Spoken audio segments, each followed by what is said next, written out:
Lumot. Welcome pala sa ano natin, sa pang 101 first vlog. Yeah. Magano pala muna tayo. Mag-video. Ayan.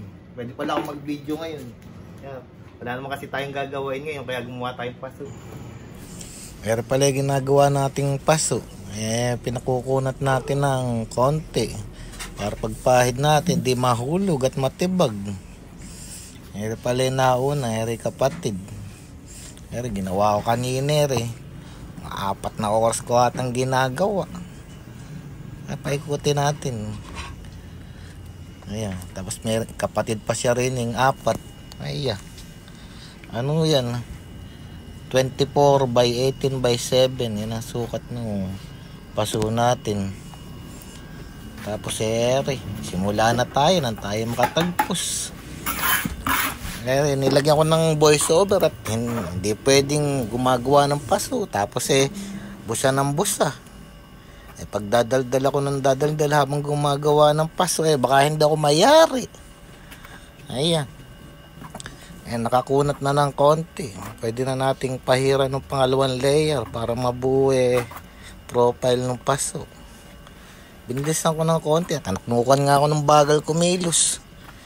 Makikita niya actual na speed niya baka isipin niya koala, ganyan.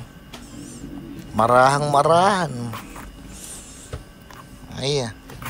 Pahiran lang natin din yung gilid. Hanggang dun sa makuhe umbok nung paso. Ayan. Kasi pagka napleto nga pala pinangkakahig natin. Ayan, transparent. Plexiglass yung medyo makapal. Yan ang ihahagod natin para makuha hugis. Ayan. Pagka nalapit na sa hugis pwede na nating lagyan ng puro para kuminis. Ayan. 4 na sulok yan. 4 na bahagi.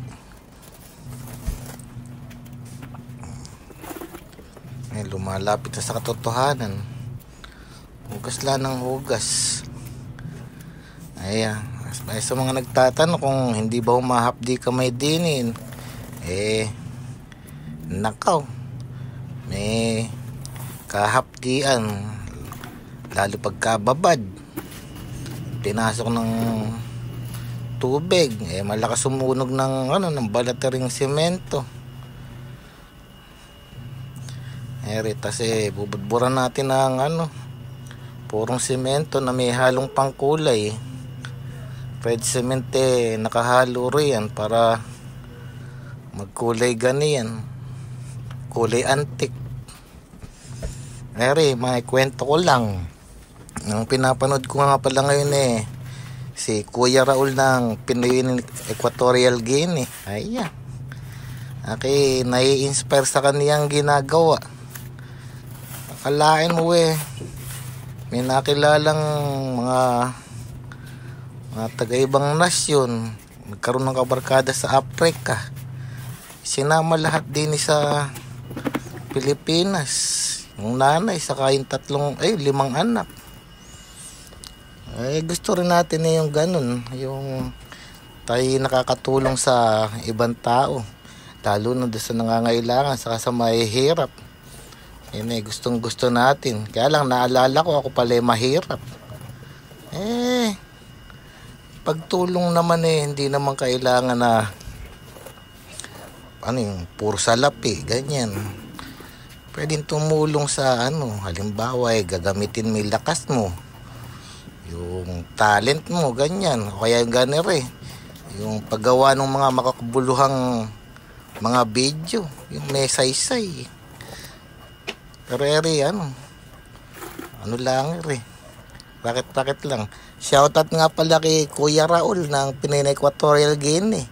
Pag kayo napasyal din bibigyan kitang bonsai. Ayan. Tapos balik tayo rin sa paso natin. Ayan. Yan na rin ang ginamit nating pangkahig. Ayan, papakinisin natin yan. Yan lang ang ginagamit natin. Ayan. Kinamay na natin ng mapanis.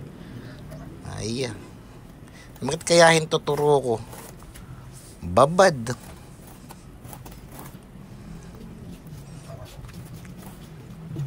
Ayan.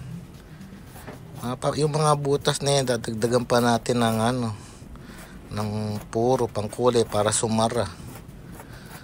Ayan, para lang naman makita ninyo kung paano natin pinakikinis paso natin. Hindi ko na binubuli yan, yung guide na lang na yan ang ginagamit ko para makisap, para may kintab yung paso. Pagka ganaring mga kwadrado, yan na ginagamit kong guide para hindi pumipilipit, saka makuha yung kadiretsuhan ng mga gilid. Pagka yung panghimas na lataw medyo balo-baloktot sa ganyang mga kwadrado. Ayan, kung ano ang hugis ng tabla, siya ring hugis nung paso natin. Ayan, nawawala na yung butas. Ayan, date. Paano ba yan? Barahan lang natin ng konti yung mga butas na yan. Ayan, sasara din at kikinis. Hindi siya nakukuha ng isang mudmudla talaga. Kasi yung semento habang natutuyo umiimpis yan, lumiliit.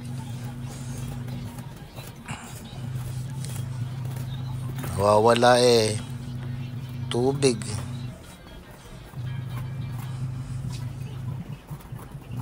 Ayan. Kahig lang ng kahig, kaliwat kanan. Gasa lumapat. Kabila naman.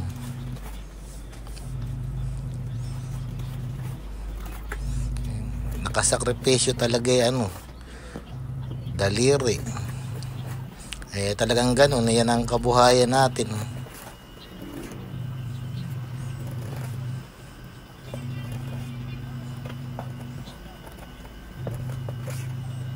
Pinakita natin lahat ginagawa natin. Di ko lahat talaga nasimulang kaninit. Kaya medyo abala. Pang last natin sa sukat buti na lahat may umabot ng konti. Kahigla ng kahig ng kuminis. Mahirap paggagawa ng kanto. Ayan, dapat matalim. Pwedeng pambalat ng mangga.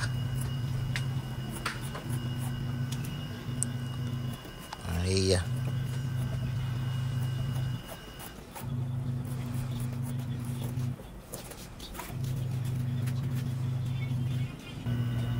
Ayun, nakatigas na ng konti ulit. Kakahigin ulit natin yan ng kumintab. Ayan. Marahan lahat talaga yan, ganyan. Pero bibilisan natin ng konti at baka kayo mainip. Ayan. Mga lang yan, mga 3 times speed.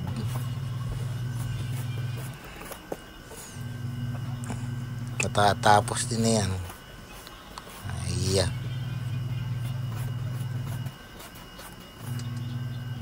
Ganyan rin naman ang bonsai pot.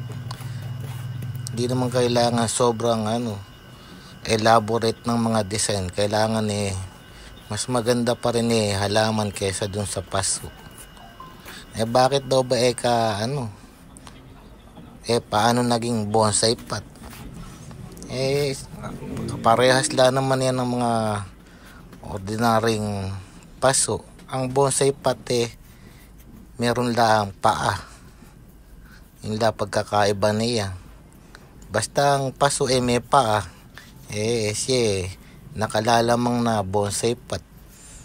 Nalagyan natin ng paa. Hindi natin nakuha ng kanina.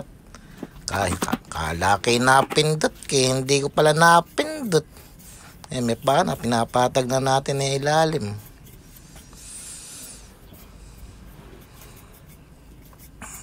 Ayan.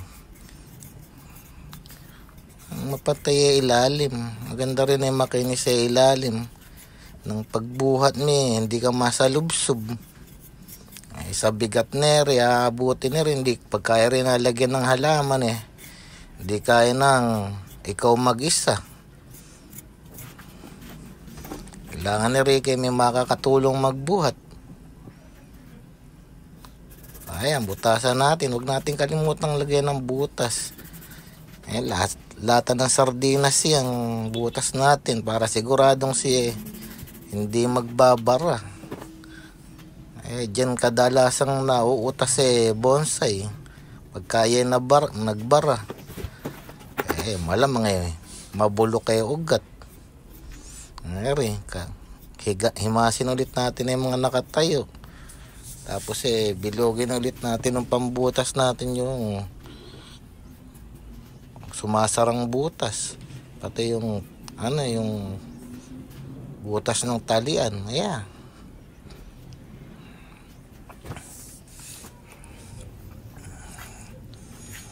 Ayan. Tapos ganere. Hanggang dito na lang at maraming salamat. Wala pa rin sound effects. Aching. Wah!